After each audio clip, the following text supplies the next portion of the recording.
Hello friends, Sat Shri Akal, Adab, Namaste. My name is Digvijay and welcome to Chetan Bharat Learning. So after a long time we are back again with the lectures. ਪਹਿਲਾਂ ਅਸੀਂ record ਕਰਦੇ ਆਏ ਸੀਗੇ backdrop ਤੋਂ, but ਹੁਣ ਅਸੀਂ ਫਿਰ ਤੁਹਾਡੇ ਸਾਹਮਣੇ ਆ ਗਏ ਹਾਂ. So it is very good to see you again. ਤੇ ਅੱਜ ਦਾ ਜਿਹੜਾ ਅਸੀਂ ਟੌਪਿਕ ਹੁਣ ਕਵਰ ਕਰਨ ਜਾ ਰਹੇ ਹਾਂ, ਜਾਂ ਅੱਜ ਅਸੀਂ ਕੀ ਡਿਸਕਸ ਕਰਨ ਲੱਗੇ ਹਾਂ, ਅਸੀਂ ਡਿਸਕਸ ਕਰਨ ਲੱਗੇ ਹਾਂ ਜਿਹੜੇ ਕਿ ਪੰਜਾਬ ਦੇ ਐਗਜ਼ਾਮਸ ਆਏ ਨੇ. ਸਭ ਤੋਂ ਪਹਿਲਾਂ ਤੁਹਾਨੂੰ ਮੁਬਾਰਕਾਂ ਕਿ ਹੁਣ ਪੰਜਾਬ 'ਚ ਜਿਹੜੇ ਐਗਜ਼ਾਮ ਨੇ ਇਹ ਕਾਫੀ ਟਾਈਮ ਬਾਅਦ ਦੁਬਾਰਾ ਅੱਛੀ ਪੋਸਟ ਆਈਆਂ ਨੇ. ਠੀਕ ਹੈ, so you have to give your 100% for these post. ਠੀਕ ਹੈ, ਇਹ ਪੋਸਟ ਜਿਹੜੀ ਹੈਗੀਆਂ ਨੇ ਇਹ ਪ੍ਰੋਬੇਬਲੀ ਜਿਹੜੇ ਇਹ ਪੋਸਟ ਨੇ ਹੁਣ ਆਪਾਂ ਦੇਖੀਏ ਤਾਂ 5 ਸਾਲ ਬਾਅਦ ਹਰ ਇਲੈਕਸ਼ਨ ਤੋਂ ਪਹਿਲਾਂ ਹੀ ਆਉਂਦੀਆਂ ਨੇ. ਸੋ ਜਿਹੜੀ ਐਕਸਾਈਜ਼ ਇੰਸਪੈਕਟਰ ਦੀ ਆਈ ਹੈ, ਜਿਹੜੀ PSPCL ਦੇ ਕਲਰਕ ਦੀ ਆਈ ਹੈ, ਕੋਆਪਰੇਟਿਵ ਸੋਸਾਇਟੀ ਦੀ ਜਿਹੜੀ ਪੋਸਟ ਆਈਆਂ ਨੇ, these are a kind of bonus for you because ਇਹ ਜਿਹੜਾ ਬਲਕ 'ਚ ਇੰਨੀ ਪੋਸਟ ਆਈਆਂ, ਆਲਮੋਸਟ ਕਿਊਮੂਲੇਟਿਵਲੀ ਅਰਾਊਂਡ 1500 ਪੋਸਟ ਨੇ ਇਨ ਵੇਰੀਅਸ ਫੀਲਡਸ. ਸੋ ਜਿਹੜੀ ਵੀ ਇਹ ਪੋਸਟਾਂ ਆਈਆਂ ਨੇ ਇਹ ਤੁਹਾਡੇ ਲਈ ਹਰ ਤਰੀਕੇ ਨਾਲ ਬੈਨੀਫੀਸ਼ੀਅਲ ਰਹਿਣਗੀਆਂ ਜੇ ਤੁਸੀਂ ਇਹਦੇ ਲਈ ਅਪਲਾਈ ਕਰਦੇ ਹੋ.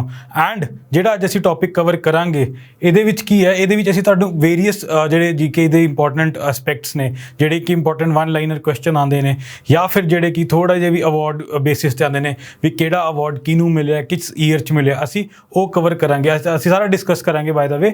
ਬਟ ਜਿਹੜੇ ਵੀ ਹੁਣ ਐਗਜ਼ਾਮਸ ਆਏ ਨੇ ਇੱਕ ਤਾਂ ਤੁਸੀਂ ਸਾਰੇ ਫਿਲ ਕਰ ਦਿਓ. ਠੀਕ ਹੈ, ਜਿਹਦੇ ਵਿੱਚ ਬੇਸਿਕ ਕੁਆਲੀਫਿਕੇਸ਼ਨ ਗ੍ਰੈਜੂਏਟ ਮੰਗਿਆ ਜਾਂ ਜਿਹਦੇ 'ਚ ਕੋਈ ਪਰਟੀਕੂਲਰ ਟੈਕਨੀਕਲ ਐਜੂਕੇਸ਼ਨ ਨਹੀਂ ਮੰਗੀ, ਉਹ ਤੁਸੀਂ ਸਾਰੇ ਐਗਜ਼ਾਮ ਫਿਲ ਜ਼ਰੂਰ ਕਰਨੇ ਨੇ ਸੋ ਦੈਟ ਕਿ ਤੁਹਾਡਾ ਜਿਹੜਾ ਚਾਂਸਿਸ ਆਫ ਰਿਕਰੂਟਮੈਂਟ ਉਹ ਇਨਕਰੀਜ਼ ਹੋ ਜਾਏ. ਮੋਰ ਓਵਰ ਕੀ ਹੈ, ਇਹ ਜਿੰਨੇ ਵੀ ਐਗਜ਼ਾਮ ਨੇ ਇਹਨਾਂ ਦਾ ਮੋਰ ਔਰ ਲੈਸ ਸਿਲੇਬਸ ਆਲਮੋਸਟ ਸੇਮ ਹੈ. So sitting for one or sitting for other wouldn't make much of a difference because most of them has their identical syllabus. So ਹੁਣ ਕੀ ਹੈ, ਹੁਣ ਅਸੀਂ ਆਪਣਾ ਲੈਕਚਰ ਸ਼ਡਿਊਲ ਦੱਸਣ ਜਾ ਰਹੇ ਹਾਂ ਜਿਹੜਾ ਕਿ ਅਸੀਂ ਡਿਸਕਸ ਆਪਣਾ ਲੈਕਚਰ ਵਾਈਜ਼ ਉਹ ਕਵਰ ਕਰਾਂਗੇ. ਇਹਦੇ ਵਿੱਚ ਕੀ ਹੈ, ਇਹਦੇ ਵਿੱਚ ਅਸੀਂ ਜਿਹੜਾ ਕਿ ਮੈਂ ਤੁਹਾਨੂੰ ਪਹਿਲਾਂ ਦੱਸਿਆ ਵੀ 1 ਲਾਈਨਰ ਜਿਹੜੇ ਹੈਗੇ ਨੇ ਅਸੀਂ ਉਹ ਬਾਰੇ ਇੰਪੋਰਟੈਂਟ ਪੰਜਾਬ ਦੇ ਜਿਹੜੇ GK ਕੁਐਸਚਨਸ, ਇਹਨੂੰ ਜਿਵੇਂ ਆਪਾਂ ਪਹਿਲਾਂ ਵੀ ਦੱਸਿਆ ਵੀ ਲੱਡੂ ਕੁਐਸਚਨ ਕਹਿੰਦੇ ਆ. ਲੱਡੂ ਕੁਐਸਚਨ ਮਤਲਬ ਡਾਇਰੈਕਟ, ਇਹਦੇ 'ਚ ਕੋਈ ਕਨਸੈਪਟ ਇਨਵੋਲਵਡ ਨਹੀਂ ਹੈ, ਇਹਦੇ ਤੁਹਾਨੂੰ ਓਵਰਥਿੰਕ ਨਹੀਂ ਕਰਦਾ. ਈਦਰ ਇਟ ਇਜ਼ ਯੈਸ ਔਰ ਨੋ, ਤੁਹਾਨੂੰ ਆਨਸਰ ਆਉਂਦਾ ਹੈ ਅਤੇ ਨਾਲ ਦੇ ਨਾਲ ਹੀ ਤੁਹਾਡਾ 1 ਮਾਰਕ ਸਿਕਿਉਰ ਹੋ ਜਾਂਦਾ ਹੈ. ਇੱਕ ਚੀਜ਼ ਤੁਹਾਨੂੰ ਹੋਰ ਦੱਸਦਾ, ਜਿਹੜਾ ਅਸੀਂ ਇਹ ਟੌਪਿਕ ਕਵਰ ਕਰਾਂਗੇ ਇਹਦੇ ਵਿੱਚ ਕੀ ਹੈ, ਜਿਵੇਂ ਸਪੋਜ਼ ਆਪਾਂ ਫॉर ਐਗਜ਼ਾਮਪਲ ਕੋਈ ਵੀ ਇੱਕ ਸਬਜੈਕਟ ਚੱਕ ਲੈਂਦੇ ਹਾਂ, ਸਪੋਜ਼ ਫॉर ਐਗਜ਼ਾਮਪਲ ਇਕੋਨੋਮਿਕਸ ਦਾ ਕੀ ਹੈ, you have a very broad area to cover.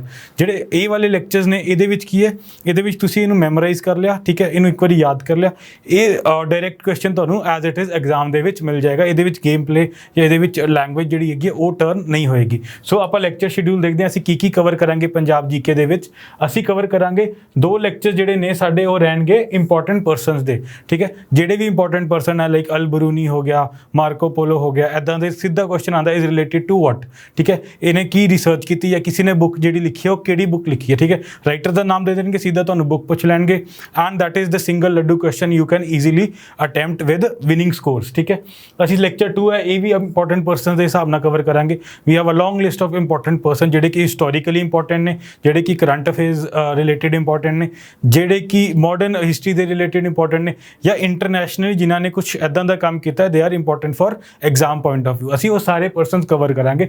ਮੋਰ ਔਰ ਲੈਸ ਅਸੀਂ ਇਹ ਇੱਕ ਲੈਕਚਰ ਜਾਂ 2 ਲੈਕਚਰ 'ਚ ਕਵਰ ਕਰ ਲਾਂਗੇ. If needed we'll extend it to lecture 3 also.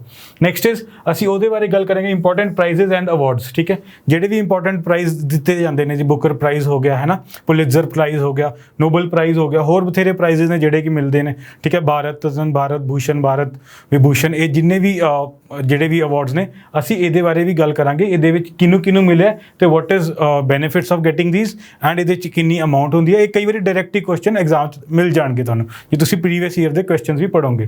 Next is lecture 4 'ਚ ਅਸੀਂ ਕਿਹਦੇ ਬਾਰੇ ਗੱਲ ਕਰਾਂਗੇ, ਅਸੀਂ ਗੱਲ ਕਰਾਂਗੇ ਡਿਫਰੈਂਟ ਰਿਲੀਜਨਸ ਐਂਡ ਲੈਂਗੁਏਜਿਸ ਕਿ ਜਿੰਨੇ ਵੀ ਵਰਲਡ ਦੇ ਰਿਲੀਜਨ ਨੇ, ਇੰਡੀਆ 'ਚ ਕਿੰਨੇ ਰਿਲੀਜਨ ਨੇ, ਉਹਨਾਂ ਦੀ ਕਿੰਨੀ ਪੋਪੂਲੇਸ਼ਨ ਹੈ, ਕਿੰਨੇ % ਕਵਰ ਹੁੰਦੇ ਆ, ਅਸੀਂ ਉਹਦੇ ਬਾਰੇ ਵੀ ਗੱਲ ਕਰਾਂਗੇ. ਸੋ ਦੈਟ ਜਿਵੇਂ ਤੁਹਾਨੂੰ ਪਤਾ ਜਿਹੜਾ ਡਿਸਪਿਊਟ ਚੱਲ ਰਿਹਾ ਇਜ਼ਰਾਈਲ ਦਾ ਵਰਸਿਸ ਵੇਰੀਅਸ ਇਸਲਾਮਿਕ ਕੰਟਰੀਜ਼, ਉਹ ਡਿਸਪਿਊਟ ਕਿਉਂ ਹੈ, why does it have religious affiliations, ਅਸੀਂ ਉਹ ਵੀ ਡਿਸਕਸ ਕਰਾਂਗੇ. ਨੈਕਸਟ ਲੈਕਚਰ 5 ਦੇ ਵਿੱਚ ਅਸੀਂ ਕੀ ਡਿਸਕਸ ਕਰਾਂਗੇ, ਲੈਕਚਰ 5 ਦੇ ਵਿੱਚ ਅਸੀਂ ਡਿਸਕਸ ਕਰਾਂਗੇ important scientist and Nobel award winners. ਠੀਕ ਹੈ, ਜਿਹੜੇ ਕਿ ਅਦਰ ਵਿਨਰਸ ਨੇ ਉਹ ਅਸੀਂ ਇੱਧਰ ਡਿਸਕਸ ਕਰ ਲਾਂਗੇ. ਜਿਹੜੇ ਕਿ ਇੰਡੀਅਨ ਆਪਣੇ ਹੈਗੇ ਆ ਨੋਬਲ ਅਵਾਰਡ ਵਿਨਰਸ ਉਹ ਅਸੀਂ ਲੈਕਚਰ 5 ਦੇ ਵਿੱਚ ਡਿਸਕਸ ਕਰਾਂਗੇ. ਠੀਕ ਹੈ, ਕਿ ਇੰਡੀਅਨ ਦੇ ਵਿੱਚ ਵੇਰੀਅਸ ਫੀਲਡਸ ਜਿਨ੍ਹਾਂ ਨੂੰ ਅਵਾਰਡ ਮਿਲੇ ਨੇ ਉਹ ਕਿਹਨਾਂ ਨੂੰ ਅਵਾਰਡ ਮਿਲੇ ਨੇ, ਕਿਹੜੀ ਫੀਲਡ 'ਚੋਂ ਮਿਲੇ ਨੇ. ਰੀਸੈਂਟਲੀ ਵੀ ਹੁਣ ਇੰਡੀਆ 'ਚ ਅਵਾਰਡ ਇੰਡੀਅਨਸ ਨੂੰ ਕਾਫੀ ਮਿਲੇ ਨੇ, ਅਸੀਂ ਉਹਦੇ ਬਾਰੇ ਵੀ ਗੱਲ ਕਰਾਂਗੇ in the recent decade also. Next is lecture 6.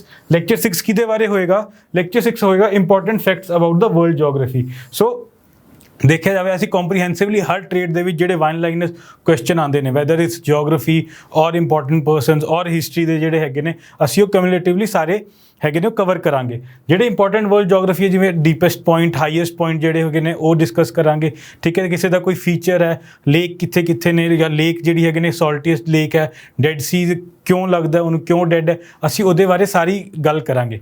Next is ਜਿਹੜਾ ਲੈਕਚਰ 7 ਹੈ, ਅਸੀਂ ਲਵਾਂਗੇ ਇੰਡੀਅਨ ਜੋਗ੍ਰਾਫੀ ਦੇ ਬਾਰੇ। ਜਿੱਥੇ ਪਿਛਲੇ ਲੈਕਚਰ ਅਸੀਂ ਵਰਲਡ ਜੋਗ੍ਰਾਫੀ ਡਿਸਕਸ ਕੀਤੀ ਸੀਗੀ, ਹੁਣ ਇਸ ਲੈਕਚਰ 'ਚ ਤੁਹਾਡੇ ਲਈ ਇੰਡੀਅਨ ਜੋਗ੍ਰਾਫੀ ਡਿਸਕਸ ਕਰਾਂਗੇ ਕਿ ਇੰਡੀਆ ਦੇ ਵਾਟਰਫਾਲ ਕਿੱਥੇ ਨੇ, ਇੰਡੀਆ ਦੀ ਫਰੈਸ਼ ਵਾਟਰ ਲੇਕ ਸਭ ਤੋਂ ਵੱਡੀ ਕਿੱਥੇ ਹੈ। ਕਿਉਂਕਿ ਇਹ ਡਾਇਰੈਕਟ ਤੁਸੀਂ, ਫਿਰ ਮੈਂ ਤੁਹਾਨੂੰ ਕਹਿ ਰਿਹਾ ਵੀ ਤੁਸੀਂ ਲਾਸਟ ਈਅਰ ਦੇ ਜਿਹੜੇ ਐਗਜ਼ਾਮਸ ਆਪਣੇ ਖੋਲੋਗੇ, ਠੀਕ ਹੈ, ਜਿਹੜੇ ਕਿ ਪ੍ਰੀਵੀਅਸ ਈਅਰ ਕੁਐਸਚਨ ਪੇਪਰ ਤੁਸੀਂ ਦੇਖੋਗੇ, ਇਹਦੇ ਵਿੱਚ ਡਾਇਰੈਕਟ ਕੁਐਸਚਨ ਆਉਂਦੇ ਨੇ, ਲੱਡੂ ਕੁਐਸਚਨ। ਜੇ ਇਟ ਇਜ਼ ਲਾਈਕ ਮਤਲਬ ਆਪਾਂ ਕਹਿ ਰਹੇ ਹਾਂ ਵੀ ਜਿਹੜਾ ਸਾਹਮਣੇ ਪਿਆ ਸੀ ਉਹ ਚੁੱਕਣ ਤੋਂ ਬਜਾਏ ਅਸੀਂ ਬਾਹਰ ਕੁਝ ਖਾਣ ਜਾ ਰਹੇ ਹਾਂ, ਉਹ ਚੀਜ਼ ਹੋ ਜਾਏਗੀ ਵੀ ਇਹ ਜੇ ਆਪਾਂ ਨਹੀਂ ਕੀਤੇ, ਇਹ ਤੁਹਾਡੇ ਲਈ ਬਹੁਤ ਮਤਲਬ ਕਹਿ ਲਓ ਵੀ ਤੁਹਾਡੇ ਸਕੋਰ ਵਧਾ ਸਕਦੇ ਨੇ। ਇੱਦਾਂ ਦੇ ਜਿਹੜੇ ਆਨਸਰਸ ਜਾਂ ਕੁਐਸਚਨਸ ਅਸੀਂ ਡਿਸਕਸ ਕਰਾਂਗੇ। ਨੈਕਸਟ ਇਜ਼ ਲੈਕਚਰ 8 ਦੇ ਵਿੱਚ ਅਸੀਂ ਕੀ ਡਿਸਕਸ ਕਰਾਂਗੇ, ਅਸੀਂ ਡਿਸਕਸ ਕਰਾਂਗੇ important security agencies and terror groups, ਠੀਕ ਹੈ। ਇਹ ਵੀ ਪੰਜਾਬ ਦੇ ਰੀਸੈਂਟ ਐਗਜ਼ਾਮ 'ਚ ਬਹੁਤ ਵਾਰੀ ਪੁੱਛਿਆ ਗਿਆ ਕਿ ਜਿਹੜੀ ਇੰਡੀਆ ਦੀ ਏਜੰਸੀ ਹੈ, ਜਾਂ ਜਿਹੜੀ ਇੰਡੀਆ ਕਹਿ ਲਓ ਵੀ ਰਸ਼ੀਆ ਦੀ ਏਜੰਸੀ ਹੈ, ਜਾਂ ਯੂਰਪ ਦੀ ਜਿਹੜੀ ਇੰਗਲੈਂਡ ਦੀ ਏਜੰਸੀ ਹੈ, ਜਾਂ US ਦੀ ਏਜੰਸੀ ਹੈ, ਉਹਨਾਂ ਦੀ ਫੁੱਲ ਫਾਰਮ ਪੁੱਛੀ ਗਈ ਹੈ, ਜਾਂ ਉਹਨਾਂ ਦੇ ਪੁੱਛੇ ਗਏ ਨੇ ਵੀ ਉਹ ਕਿਹੜੀ ਏਜੰਸੀਜ਼ ਕੰਮ ਕਰਦੇ ਨੇ, ਤੇ ਉਹਦੇ ਬਾਰੇ ਅਸੀਂ ਇਸ ਲੈਕਚਰ ਦੇ ਵਿੱਚ ਸਾਰਾ ਜਿਹੜੇ ਹੈਗੇ ਨੇ ਉਹ ਕਵਰ ਕਰਾਂਗੇ। Next is lecture 9। ਲੈਕਚਰ 9 ਅਸੀਂ ਕਿਹਦੇ ਬਾਰੇ ਡਿਸਕਸ ਕਰਾਂਗੇ? ਲੈਕਚਰ 9 ਹੋਏਗਾ ਫੇਮਸ ਸਪੋਰਟਸ ਪਰਸਨੈਲਿਟੀਜ਼, ਇਨਕਲੂਡਿੰਗ ਜਿਨ੍ਹਾਂ ਨੂੰ ਅਰਜੁਨ ਅਵਾਰਡ ਮਿਲੇ ਨੇ, ਜਾਂ ਹੋਰ ਰਿਲੇਟਡ ਆਪਣੀ ਫੀਲਡ ਜਿਨ੍ਹਾਂ ਨੇ ਅਵਾਰਡ ਜਿੱਤੇ ਨੇ, ਜਿਨ੍ਹਾਂ ਨੇ ਰੀਸੈਂਟਲੀ ਕੋਈ ਟਾਈਟਲ ਜਿੱਤਾ ਹੈ। ਆਪਾਂ ਜਿਵੇਂ ਕਿ ਕਰਦੇ ਵੀ ਆਏ ਹਾਂ ਡਿਸਕਸ ਕਰੰਟ ਅਫੇਅਰਸ, ਬਟ ਇਹਦੇ ਜਿਹੜਾ ਹੈਗਾ ਇਹ ਐਡੀਸ਼ਨਲੀ ਦੈਟ ਵਿਲ ਕਵਰ ਕੰਪਰੀਹੈਂਸਿਵਲੀ ਸਾਰੀ ਚੀਜ਼ਾਂ ਜਿਹੜੀ ਕਿ ਐਗਜ਼ਾਮ ਪੁਆਇੰਟ ਆਫ ਵਿਊ ਨਾਲ ਤੁਹਾਡੇ ਐਗਜ਼ਾਮ 'ਚ ਪੁੱਛੀਆਂ ਜਾ ਸਕਦੀਆਂ ਨੇ related to sports personalities and various ਜਿਹੜੇ ਉਹਨਾਂ ਨੇ ਅਵਾਰਡਸ ਜਿੱਤੇ ਨੇ। Next is lecture 10। ਲੈਕਚਰ 10 ਦੇ ਵਿੱਚ ਅਸੀਂ ਡਿਸਕਸ ਕਰਾਂਗੇ national animal birds and state animal, ਜਿਹੜੇ ਵੀ ਬਰਡਸ ਐਕਸੈਕਟਰਾ ਜੋ ਵੀ ਹੁੰਦਾ, ਅਸੀਂ ਉਹਦੇ ਬਾਰੇ ਗੱਲ ਕਰਾਂਗੇ। ਪੰਜਾਬ ਦੀ ਜਿਹੜੀ ਹੈਗੀ ਹੈ ਬਰਡ, ਸਟੇਟ ਬਰਡ ਕਿਹੜਾ, ਇੰਡੀਆ ਦਾ ਨੈਸ਼ਨਲ ਬਰਡ ਕਿਹੜਾ, ਵੇਰੀਅਸ ਐਨੀਮਲਸ ਕਿਹੜੇ ਨੇ, because these kind of questions again are easy to attempt once you have read it, once ਤੁਸੀਂ ਆਪਣੇ ਦਿਮਾਗ 'ਚ ਬਿਠਾ ਲਿਆ, ਠੀਕ ਹੈ, there are minimal chances to forget these answers, so ਤੁਹਾਡਾ attempt ਜਿਹੜਾ ਬਹੁਤ ਵਧੀਆ ਹੋ ਜਾਏਗਾ। Next is lecture 11। ਅਸੀਂ ਕਿਹਦੇ ਬਾਰੇ ਡਿਸਕਸ ਕਰਾਂਗੇ? ਅਸੀਂ ਡਿਸਕਸ ਕਰਾਂਗੇ ਵੇਰੀਅਸ ਆਰਗੇਨਾਈਜੇਸ਼ਨਸ, ਜਿਵੇਂ ASEAN ਹੈ, G7 ਹੈ, G20 ਹੈ, ਠੀਕ ਹੈ, ਯੂਨਾਈਟਿਡ ਨੇਸ਼ਨਸ ਹੈ, ਉਹਦੇ ਅੰਦਰ ਕਿੰਨੀ ਬ੍ਰਾਂਚਿਸ ਨੇ, ਕਿਹੜੀ ਆਰਗੇਨਾਈਜੇਸ਼ਨ ਨੇ। ਫੋਰ ਐਗਜ਼ਾਮਪਲ ਜੇ 6 ਆਉਂਦੀਆਂ ਨੇ ਤੇ 6 ਕੀ ਕੰਮ ਕਰਦੀ ਹੈ, ਅਸੀਂ ਉਹਦੇ ਬਾਰੇ ਸਾਰਾ ਕੁਝ ਡਿਸਕਸ ਕਰਾਂਗੇ। ਐਂਡ ਅਸੀਂ ਗੱਲ ਕਰਾਂਗੇ ਗਵਰਨਮੈਂਟ ਸਕੀਮਸ ਦੇ ਬਾਰੇ। ਪੰਜਾਬ ਦੀ ਗਵਰਨਮੈਂਟ ਸਕੀਮ ਕਿਹੜੀ ਚੱਲ ਰਹੀ ਹੈ, ਠੀਕ ਹੈ, ਇਹਨਾਂ ਨੇ ਜਿਹੜੀ ਵੈਕਸੀਨ ਦੀ ਇੰਡੀਆ ਦੀ ਮੈਤਰੀ ਚੱਲ ਰਹੀ ਹੈ, ਅਸੀਂ ਉਹਦੇ ਬਾਰੇ ਗੱਲ ਕਰਾਂਗੇ। ਹੋਰ ਜਿਹੜੀ ਇੰਪੋਰਟੈਂਟ ਸਕੀਮਸ ਹੋਣਗੀ एग्जाम्स रिलेटेड असी वो डिस्कस करेंगे, whether it's schemes are from government of India और Punjab scheme. So both schemes are important. कई बार स्कीम रिलेटेड ही पूछ लेंगे भी ये किदे नाल रिलेटेड है। सो ठीक है फ्रेंड्स, तुसी जिहड़ा साडा कोर्स है इनू please do subscribe for this course and it will be gonna be really beneficial for you. And तुहाडा जिहड़ा अटैम्प्ट है, जिहड़े कि हुण पोस्टां आईयां ने पंजाब दियां, ये काफ़ी हद तक इनू इंप्रूव कर देगा। सो बाकी जिहड़े कि अपने टॉपिक्स रहिंदे ने, जिहड़े हिस्ट्री रिलेटेड भरत सर कराणगे, है ना, बाकी चेतन सर तुहानूं पॉलिटी रिलेटेड, राघव सर तुहानूं वेरीअस टॉपिक्स कवर कराणगे, सो दैट तुहाडा जिहड़ा अटैम्प्ट है वो बहुत वधिया हो जाएगा। So thank you friends, thank you for being with us, thank you.